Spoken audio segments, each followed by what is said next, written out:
in chapter 3. We started yesterday. Just to let you know, I've released the first group of solutions on Moodle. So if you look in the number theory notes in the solution section, there's this new file has appeared. So that's got the solutions to everything from chapters 1 and 2 in it. And as we go through the units, I'll be releasing all the other solutions as well as we go through. Okay. So any of the questions from chapters 1 and 2, you can find the solutions to there.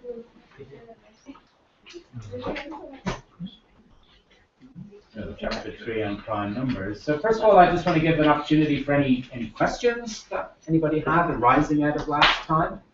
Any questions or queries? No? Good. Okay. So what did we do last time? Okay, so we met the formal definition of a prime number. Everybody will be familiar with it, of course. Okay, these are numbers bigger than 1, positive integers bigger than 1, which have only 2 factors, namely themselves and 1. Okay, they begin like this: 2, 3, 5, 7, 11, etc. And there's a few more of them. In fact, there's quite a few more of them. There's an infinite number. First of all, we proved a basic fact that every positive integer factors into a product of primes. That's just a consequence of the definition of a prime number itself, although we proved it formally using induction. Okay. Basically, if a number is not a prime number, it's going to factor into smaller ones, and then the fact that the smaller ones factor into primes is covered by the induction hypothesis. Okay. So we then proved Theorem 3.2, which is perhaps the most famous result in beginning number theory. This proof attributed to Euclid that there are an infinite number of prime numbers. Okay, there's never an end to the list of prime numbers. We presented the proof as a proof by contradiction. So if we assume wrongly that there are only a finite number of prime numbers, we end up with a contradiction. The contradiction we end up is we seem to discover a prime number that divides 1. And this came about by considering this integer m, which was the product of all the prime numbers plus 1. It has to have prime factors. Any prime factors that m have, it turns out, under this wrong assumption, will have to be a prime number dividing 1. But of course, 1 is not divisible by any prime number, because 1 is only divisible by 2 numbers, namely 1 and minus 1. The prime numbers are all strictly bigger than 1. So this is a contradiction down here. This contradiction came from this wrong assumption at the start. Right? The very notion that there might be a finite list of primes is self-contradictory. So it can't be. So therefore, there must be an infinite number of prime numbers. Okay.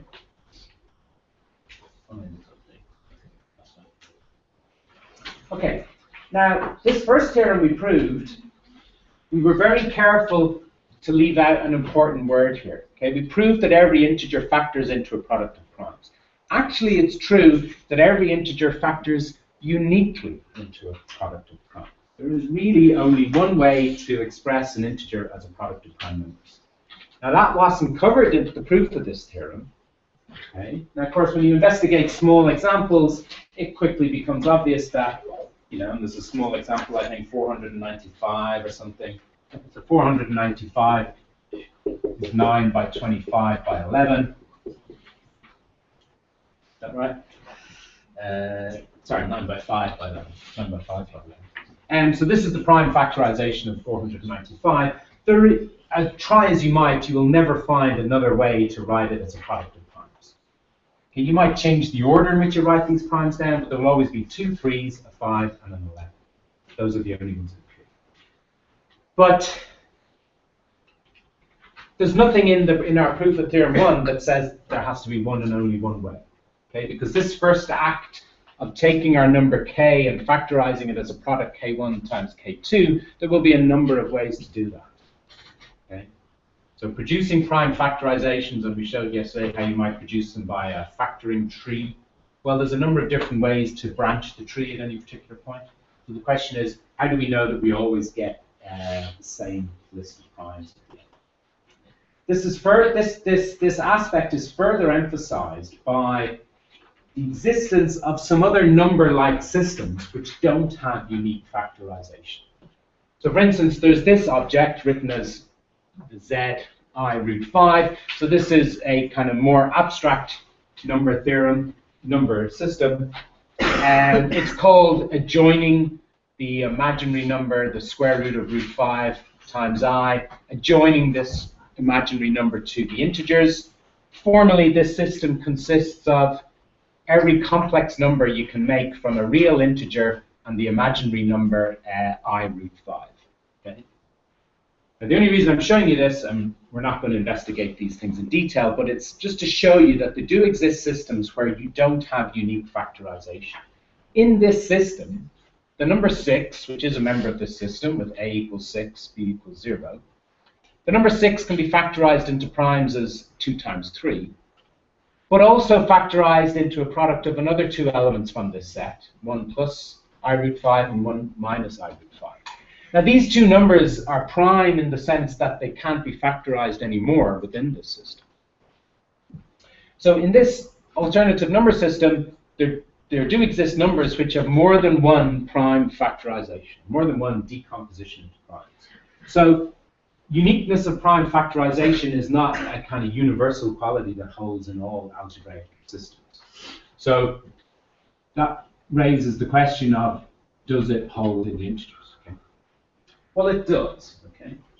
And this is recorded in this, what's known as the fundamental theorem of arithmetic.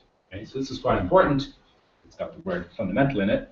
But it's important because it kind of lays the groundwork. It records the most important fact of the prime numbers.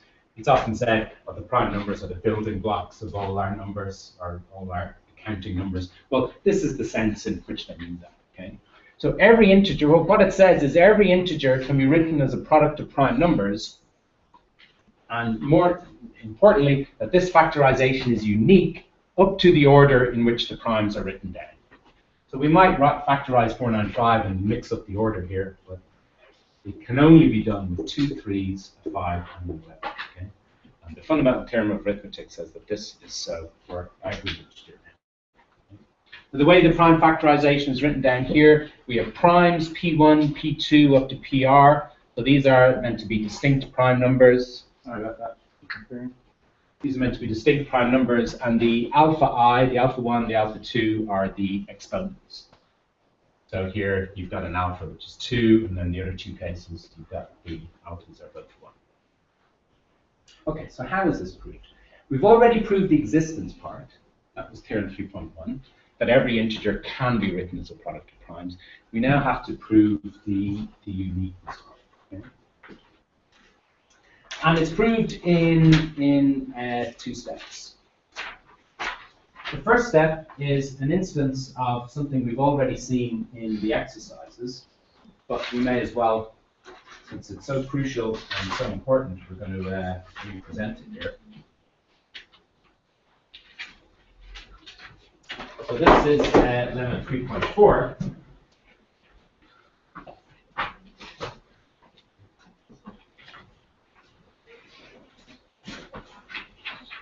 So here we have 3 integers, a, b, and p. Now the tradition is in number theory, we should only ever use the letter p to denote a prime. So we got 3 integers, p is a prime.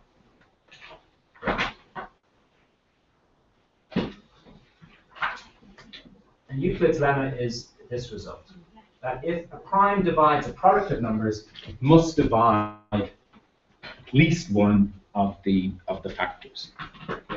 So p divides the product AB, it must be that p divides A or p divides B. Now remember, the way we use logical or when we're stating mathematical statements, it could be that p divides both A and B. Okay, that still agrees with this statement. Okay, but it must. But the statement is saying that if it divides the product, p must divide at least one of the factors. P divides A or p divides B. Now the proof for this is there in the notes. I'll just put down the main points here on the page as we discuss it. Well, it may be that p divides A. I haven't said what these numbers are, but you know, for some choices of A and P, it might be that p divides A, in which case there's nothing to prove. Okay. In which case we're done. Because we're trying to prove that P divides A or P divides B. So we assume that P divides the product. It may be that P divides A, in which case we're done. So the only case in which we have to do some work is if P does not divide A. Okay. If we know that P does not divide one of them, so we assume further that P does not divide A. Okay, now we have to prove something. Okay, because in order for the result to be true, if P does not divide A, it has to be the case that P divides B. Okay, it has to be the case that P divides B. So if P does not divide B, then it might happen that P does not divide A, P does not divide B, and the result will be false. Okay. Well, you see, since P is prime, and P not a factor of A, because we've just assumed further that P does not divide A. So P is a prime number, P is not a factor of A. We now know that the greatest common divisor of P and A, what does it have to be? It has to be 1. Okay? Greatest common divisor of this pair P and A. But we've just assumed that P does not divide A. Okay? So P is not a factor of A. P is not a divider of A. But if we're looking for common divisors of this pair, well, P only has 2 divisors, itself and 1 and P. So P is not a divisor of A. The only number that's left available as a common divisor is 1 itself. 1, of course, divides A, because 1 divides everything. Now, if we know that the greatest common divisor is 1, we immediately know, or let's say this implies, that there exists 2 integers m and n, such that 1 is equal to mp plus na. Okay, because the existence, the greatest common divisor of a pair is the same as the smallest number that you can write as a linear combination of the 2. That comes out of our characterization of the greatest common divisor in chapter 2. And see, we're trying to prove that P divides B, and there's no B there present. The way to get the B into the picture is to multiply both sides by B.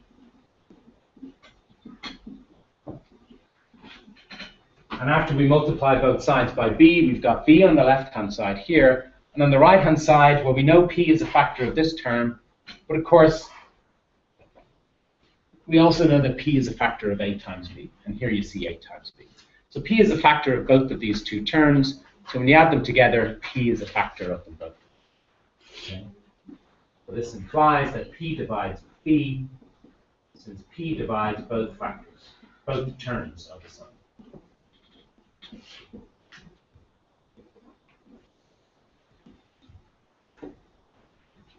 Okay. So we're done. We've concluded, in the case that P does not divide A, we're able to conclude that P must divide B. So that means that P must divide A or B. If it divides A, fine. If it doesn't divide A, it's forced to divide B. Okay. So that's Euclid's lemma.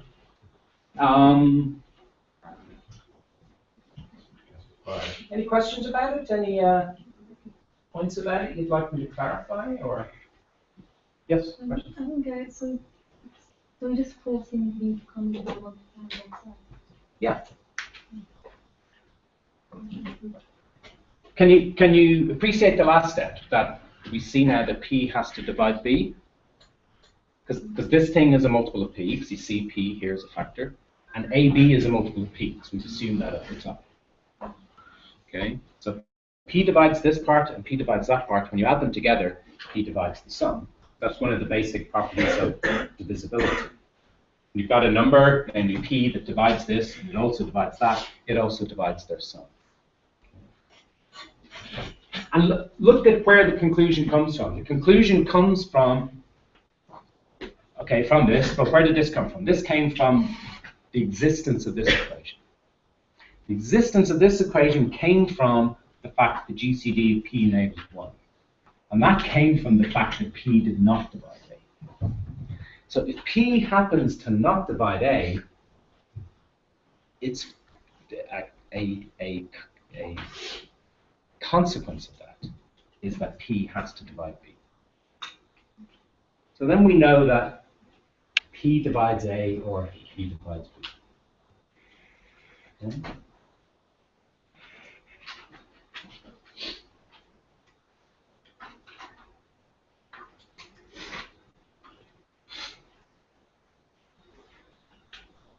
And you can get a feeling for this. You know, you should look at some examples to get a feeling of this. Certainly, it's true that 5 divides 75, and 75. Sorry, not 70. Let me think of 45. 45 you can write as 15 by 3. Does 5 divide one of the factors? Yeah, 5 divides the 15. Another way to write 45 is 9 by 5. Does 5 divide one of the factors? Yeah, it does, because you see the 5 here. 5 divides 75. 75 is 3 times 25. Does 5 divide one of those factors? Yeah, that divides the 25. You can also write that as 15 times 5. Does 5 divide one of those factors? Yeah, it happens to divide them both. The feeling is because 5 is a prime number, it can't be that part of it is split into this factor and part of it is split into that factor. Indeed, if you look at this when P is not a prime number, note that if we consider this with a non-prime number,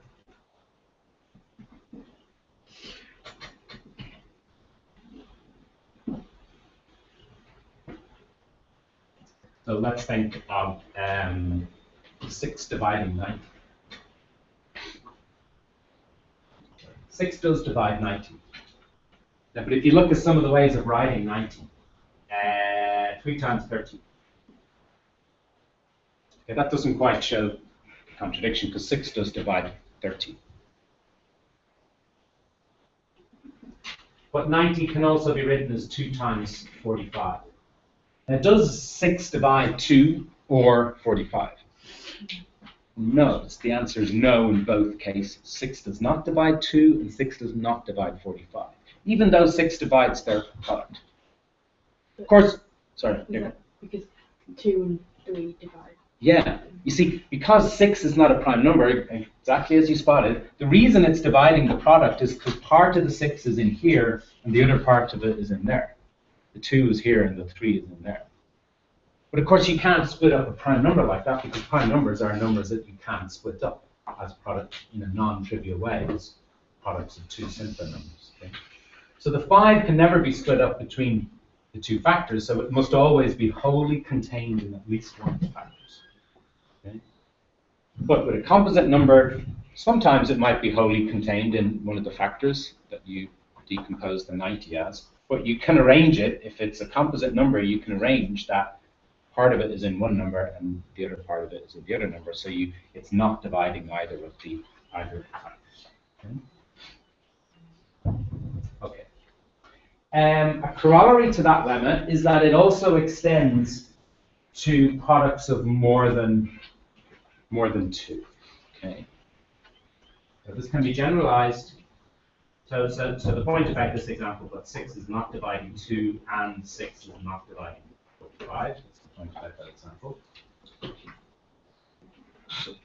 And lemma 3.4 generalizes to products of more than 2 factors.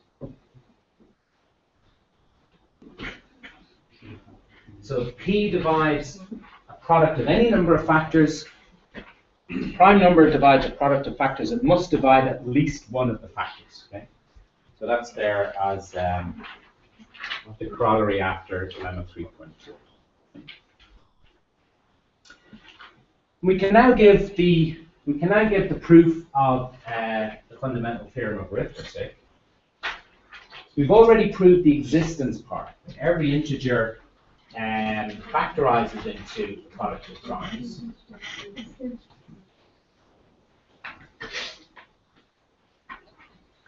So the uniqueness part is proved by induction.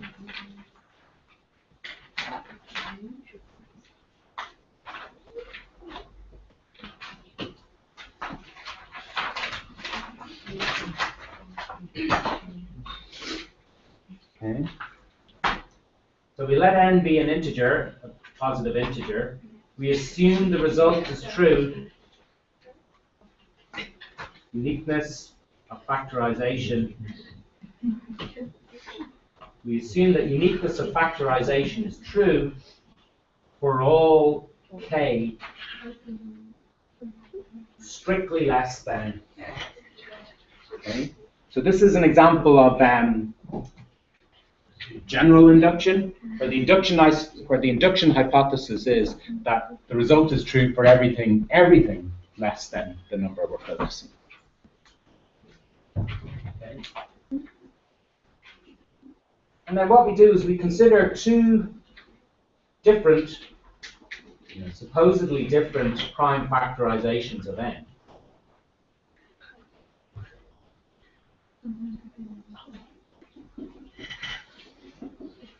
Now, I'm sure my notation agrees with that in the book. R and Q1 to S. Now, while whenever you see P in number theory, it should be standing for a prime number. If you want a second letter to denote primes, and you want to avoid P because it's already in use, the next favorite letter is Q to denote a prime number. It comes after P in the alphabet, of course. So what we're looking at here is supposedly two different prime factorizations of n. So I've got n as a product of primes, P1 up to PR. Some of these P's could be repeating. I haven't included exponents here, but just a bunch of primes multiplied together. And suppose this is another bunch of primes multiplied together. And it's important that I've got R as the P1 up to PR and Q1 up to QS. So I'm not assuming it's the same number of primes. Could be this expression has got a few primes, but this expression has got a load more primes, smaller primes. So what we're trying to prove here is that, in fact, these two expressions must be the same, essentially the same. Okay? Maybe one is a reordering of the other one, but really, if we asked for the P's to be increasing and the Q's to be increasing, then these two strings should be exactly the same. Okay? And we get it by applying Euclid's lemma. Okay? So clearly we can see P1 divides n. Okay? Because here's n, and it's written as P1 multiplied by something else, so P1 divides n. But that implies that P1, well, we just use this expression for n, divides the product Q1 times Q1 times Q2 all the way up to QS. P1 is dividing that product because that product is just n. But now we can apply Euclid's lemma. There exists a j such that P1 divides Qj.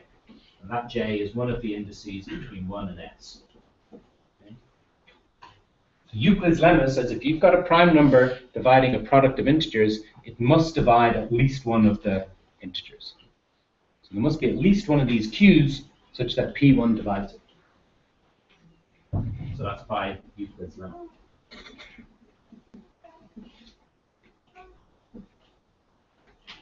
Now, how can one prime number divide another?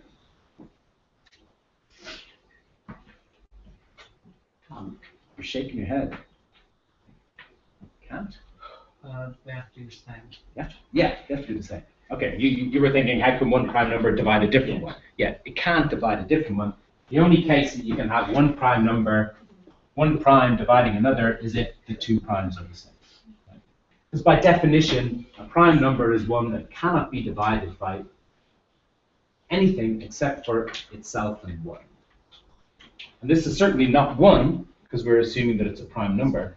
So it's certainly not 1. So the only other choice for P1 has to be actually equal to Qj. So P1 is equal to Qj as both our primes. Well, it's really because Qj, yeah, Qj is a prime.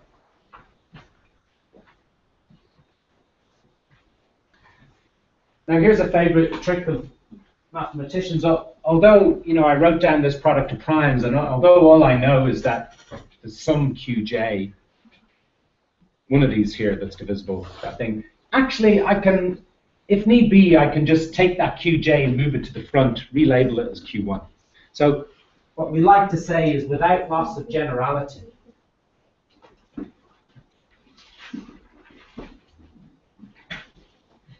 now this isn't me talking, it is the way mathematicians sometimes talk. Without loss of generality, I can assume that J is equal to 1. i.e. P1 is equal to Q1. And you may say, well, how do I know J is equal to 1? I don't. But just if it wasn't, I could just reorganize these Q's here, just swap Q1 with Qj, and suddenly Qj would be the first one in the list, so I'd be calling that Q1. So I'm not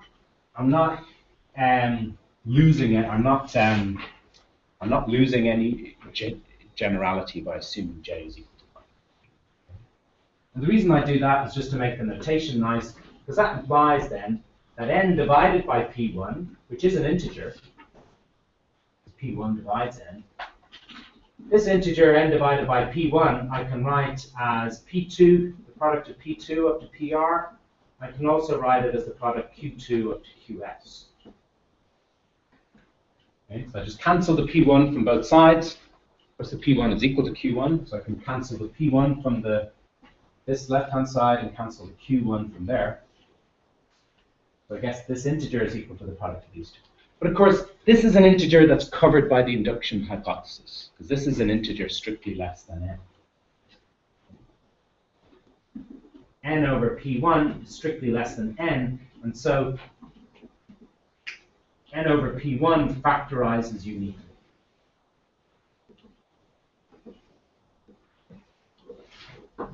So this list, this factorization, P2 up to PR, must be the same as this one, Q2 up to QS. So we can assume that R is equal to S and Pi equals Qi for each 1 less than or equal to I less than or equal to R, which is the same as S. Already proved that P1 is equal to Q1 up here. And by the induction hypothesis, all these P's must just be exactly the same as all those. So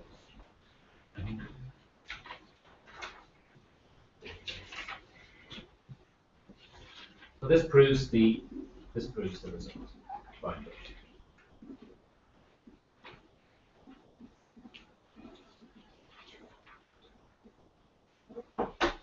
Okay, so that's good. We've now proved the fundamental theorem of arithmetic. Every integer can be factorized into primes. Well, we knew that already, but now we can speak of the factorization. Okay?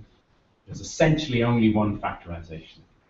The only way I can produce a slightly different one is just to reorder the 2 3s, the 5 and the 11. But I can't put any other primes down into that list. The same holds for everyone.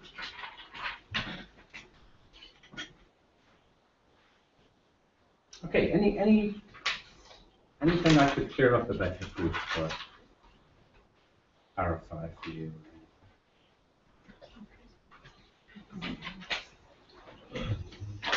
So now that we know that the factorization is unique, we'll switch back to the computer now. Now that I know the factorization is unique, as I said, we can talk of the factorization. And since we know it's a unique representation of the integer, we give it a fancy name, we can talk about it as it's an example of what's known as a canonical form. So a canonical form of something is the term given when there's a kind of unique way of representing the object. Okay? So the canonical form for our integer is going to be expressed as this prime factorization. It's probably more common to call it just the prime factorization of n. And we can make it completely unique if we write it as a prime, as a product of prime powers. So all the p1s we gather together and write it as a power of p1. And all the p2s we gather together and write it as a power of p2, etc. And this, if we ask for the primes to be increasing in value, so the smallest prime we name p1, the second smallest we name p2, etc., then this expression is completely unique. It's unique as a string of characters for any particular integer. Okay? We can speak about it as the prime factorization.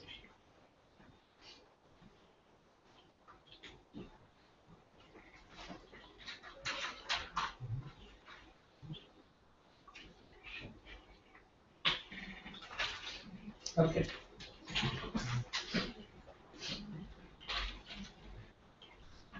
Now, I wanted to show you, so this obviously opens up a lot of exercises. So at the end of the book, end of the chapter, you'll see there's a whole bunch of exercises. So these will occupy us for our tutorial next week. So you should certainly have a look at these. You should try all of them. Well, I'd just like to spend the last 10 minutes just showing you some of the relevant capabilities of Sage for working with prime numbers.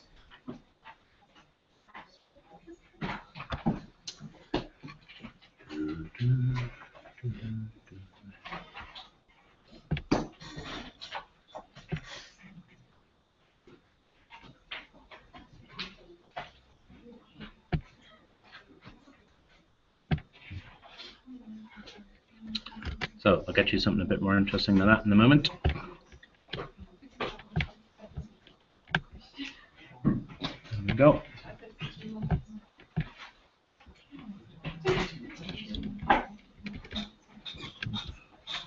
Okay, so did everybody get the email inviting you to set up an account on Sage Math Cloud? So I'd encourage you to do that, and I'll share the result of what I'm about to show you here. I'll push this out to your projects so you'll be able to see that. These are just some of the basic commands that you might use in Sage for working with some of these things. First of all, there's a nice command called factor, which you won't be surprised factors integers pretty nicely. And it does quite well at factorizing even quite large integers. Oops. Of course, you soon run into a problem if you give it anything too large to factorize, because there's a sense in which factoring into integers is quite hard. But so this is kind of like a random integer, which is like 100 digits long, so it's 10 to the power 100 plus a bit. I think it'll still probably factorize that pretty fast, or maybe it won't. So maybe we're starting to get to see the limits of where factorization starts to actually take a long time. It might actually spit out the value of that in a moment. But this is the sense in which factoring is hard. As soon as the arguments as soon as the integers that you're trying to factorize get kind of large, factorizing begins to take a long time. Okay, so I'm going to stop that in the meantime because it won't go very far. So if I reduce it a bit, 10 to the 20, it should factorize that pretty quickly. Yeah, that's not too good. Now there are lots of commands related to prime numbers. You can, with Sage, if you type the first few letters of a command and press the tab key, it shows you all the possible completions. So there are quite a lot of commands that start with the word prime. So these are worth investigating. In particular, the thing called primes. There's a command primes. And you give primes a starting value and an ending value. Now, what it's telling you here is primes 1/100 is what's called a generator object. And that means it's something you can perform loops over. So you can make a little for loop here where you go for every, so this is going to loop through every prime number between 1 and 100. And, well, you can just look at all the prime numbers that there are between 1 and 100. Very interesting. There is a command also, I just give myself a random number A, there's a command isPrime. And isPrime is an example of what's called a logical function. It's either going to tell me true or false, just based on whether the number I give it is a prime or not. Obviously that one ends in 6, so it's clearly divisible by 2. So if we ended in a 1, wonder do we get a prime? Okay, still false. Okay. Now this isPrime is kind of useful. For instance, if you look at question 10, and this also shows you some of the ways that you can use Sage to investigate some of these things. So question 10 is this nice result, and it's asking you to show that if 2 to the n minus 1 is prime, that implies the only way you can have a number of the form 2 to the n minus 1 being prime, the only way that can happen is if the exponent n itself is prime. Now these primes have a special name. These are called the Mersenne primes. And all the records for largest current known prime, these prime numbers are all of the form 2 to the n minus 1. These numbers, well, they're easy to generate, and maybe there's slight improvements in being able to test whether these numbers are prime. I'm certainly not claiming that all numbers of this form are prime, but you can prove quite easily, and it's one of our exercises to do, to show that that's true. And you can use Sage to investigate questions like this. Okay, so you can start looking at a for loop for every n in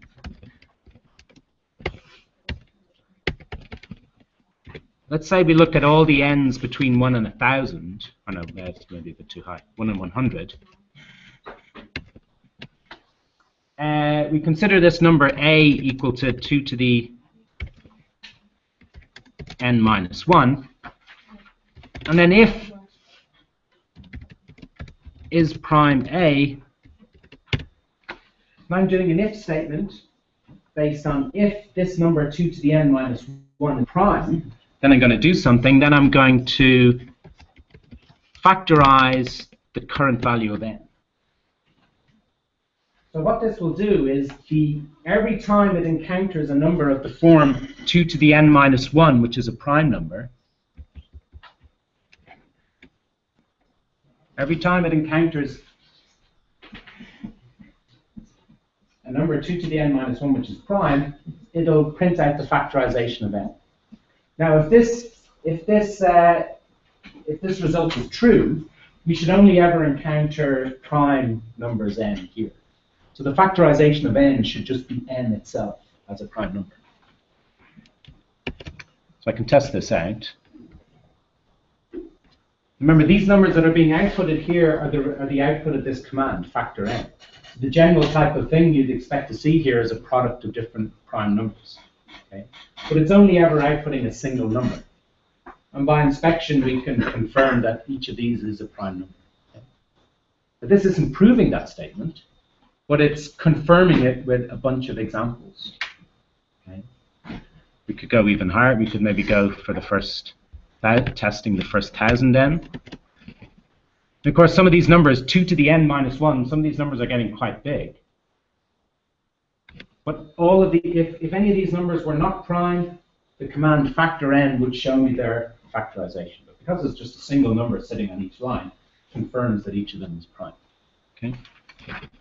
So you can, by using some simple for loops, using the range command, some if statements, the factorization command, the isPrime command, you can start to investigate some of these questions. Let me see. Was there anything? else I want. So I showed you how to factorize numbers, how to generate ranges of prime numbers. You can test questions. Let me just see if this kind of investigation is relevant for any of these other questions.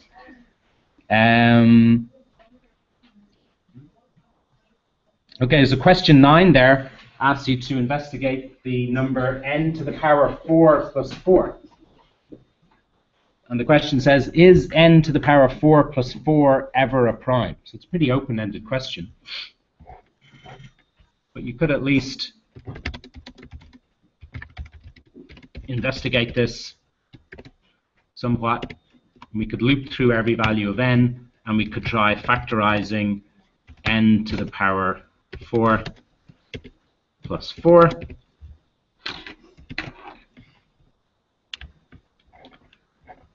Okay, so these aren't looking like prime numbers. Well, there's one prime number at the start, 5.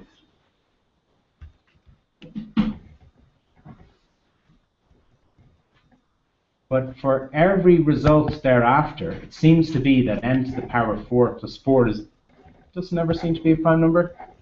We always have a product of more than one prime number. Now, you might also, the question is pretty open-ended. Is n to the power of 4 plus 4 a prime? You might start to look at this and start to see, can you see any particular patterns here? The question is, how are we going to prove this in general?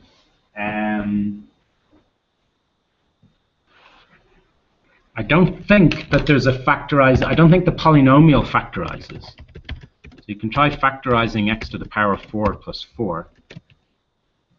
Ah, it does factorize. Okay. Okay, it does factorize. The polynomial does factorize. But another approach would be to examine this and maybe see if we could come up with some other ideas, spot some patterns here. For instance, there's a lot of 5s come up. Okay. You notice the factor 5 is occurring quite often. Okay. So by looking for patterns here, the fact that 5 is occurring quite often, if you look at the gap between the 5s, or how often every 5 occurs, we see it seems to be occurring every second one. Maybe. Oh no, let me skip a few. So there might be something to do. No, it does occur every second. 5, 5. So there may be something in the period of the 5s that's worth investigating there, okay? Because that might give you a clue about how to consider n, whether to consider n modulo some other number. Okay, so we'll leave it there for today. So when I see you in the tutorials next week, we'll be looking for some good treatment of those questions at the end of chapter 3. And in the lectures, we'll also finish off the item or two there in chapter 3 that we didn't cover today. Okay?